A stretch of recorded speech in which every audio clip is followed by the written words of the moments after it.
morning, Amador County. My name is Vinny Silva, along here with my co-host Spencer, and we're here on this podcast called Mental Health and Something Else, where we identify, act, and recover.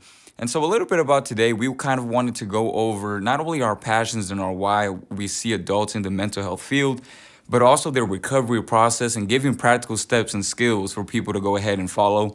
And as a person that struggled with substance abuse myself at some point in time, I think it's important that our community understands more and more what that entails.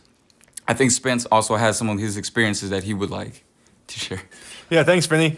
Yeah, for me, it's more of, or on the same lines as you, dealing with my own mental health issues, dealing with my own substance abuse issues, and just not understanding or knowing what was all out there for us and just understand what we were going through. So having, Liz and Carol and Jonna with us today is going to be a huge help in getting their insights into this kind of stuff and how we can help the, community get through this process. So, Jonna, I wanted to ask you first off, what makes you so passionate about mental health? What got you into this field? When COVID was going on, I got burnt out in the medical field, and I decided to go and apply other places to get a different job and just kind of step away from that for a while. And I ended up getting hired at Nexus, and the first thing I started doing was working with the youth in the schools, and like elementary school, middle school. And when I started working in the schools with the youth, like elementary and middle school age, I had some youth that were labeled as troubled youth through the schools and also like parents, caregivers. But working with them made me realize, like, as I was a child and we kind of like similar backgrounds, the kids that were the ones that were acting out they were just actually going through something, or there was like a environment at home that wasn't stable. And that's how they chose to like bring themselves out, was to act out, like get attention through that way. And they aren't acting out because they're bad kids. They're acting out because things are going on at home and nobody's noticing. So those signs coming out and me talking with them and sharing a little bit of my experience with my childhood, they're more open to talking with me because they see that like I understand, and I'm not just staring at them as someone, who's never been through rough things or hard things. I'm speaking to them as somebody who understands what they're going through and somebody who lived that as well. Thank you. Appreciate that. I think what I love about your answer was the fact that you were someone that was able to tap into your own experiences to go ahead and help the youth. And so this kind of actually brings up a question that I want to bring up to our next guest, Carol, where for yourself, is there a personal experience that you have with mental health and its conditions, perhaps struggling with it? And what steps did you take for you to go ahead into the recovery process? So, we talk about with mental health things, nobody wants to talk about it. It's getting better, but it used to be, things that are uncomfortable, we laugh about them, we joke about them, or we avoid them, or we say, we just ignore it, like it's going to go away. Okay, so why do we do that with mental health? If the brain is an organ, like your heart or your lungs, we don't ignore cancer. Right? And this is so much more, from what I see and what I've learned, so much more prevalent and so much more dangerous. So dangerous that suicide is the second cause of death among teens 13 to 18. A lot more than cancer, guys. By ignoring it or just making it go away or not talking about it or dramatizing it or like passively identifying with some sort of mental illness, it can't make it go away. Or to say, well, I can't identify with that image. I can't be mentally ill. I'm so-and-so. I can't have insecurities.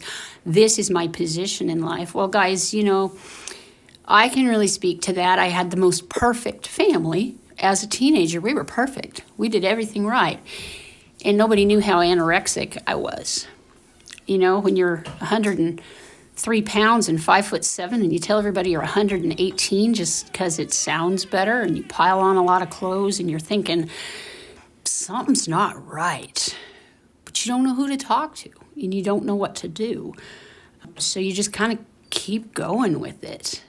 In my world then, what did I do? There was no one to talk to. In my world, thank God now there is, guys. Reach out, say something to somebody about how you feel, because this train keeps on moving, and I would probably not be talking to you now if I hadn't talked to somebody about running. What's running? Okay, it's a sport. Actually, you move your legs fast and you go in a direction, and you have a team, you have a family, you have people who care about you, and I picked up running. I took care of my body, and I found a group of people that cared about me. I had to make a fight to it, though. You know, it's hard to starve yourself and run fast, and that was a big decision. It was a big choice, and the people that saw me, a couple of teachers, they knew me, they knew something was funny, and they supported me and cared about me and brought me to move along. And, you know, it doesn't go away when you ignore it. It doesn't go away when you dramatize it. It doesn't go away when you laugh about it or laugh at it. You know, it's hard to put up the fight, but I promise you that surgery hurts and healing is tough. But the freedom from any disease is worth it. So just make the fight. Any kind of real freedom is worth the fight, guys. So what I'm hearing from you is one of your first steps towards recovery was reaching out. And I think that's true for most mental illnesses or mental health disorders is, you know, first steps is going to be reaching out, finding somebody who can help you, who can understand what you're going through and help you to figure out what your next steps are going to be. But the recovery system is a whole process, right? There's a whole process to recovery. It takes a little bit. It has its challenges and its barriers. And I think our next guest, Liz, can really talk to that a little bit more. Liz, what can people expect from the recovery process as they're going through this? So a few things that they can expect from the recovery process is that it's not always straightforward. You might have off days, and in those days, it's just finding how you can kind of push through those blocks that you do have and looking to self-care, looking to seek encouragement from your support team when you're feeling down. Having people to support you is the most important thing in the recovery process. And so just checking in with yourself also and being aware of just triggers and warning signs and telltale signs of what if you're going back down that rabbit hole and you feel like you're lost, and just making sure that you have those indicators for yourself to check in with yourself and just maintaining that check-in. I think what I love the most about your answer is giving people practical expectations of what they can see in the recovery process, right? It's always going to be ebbs and flows. And us being mindful of that, I think is going to improve our process towards recovery more and more. I think it was phenomenal for us to get so much insight from various parts of our guests about their experiences, about their passions, about what they've gone through, and also what to expect in the recovery process. I hope you guys in the audience also took something away. Feel free to check in with Amador County Behavioral Health or us here at Nexus Youth and Family Services for therapy, youth advocacy, and more. We'll see you next time.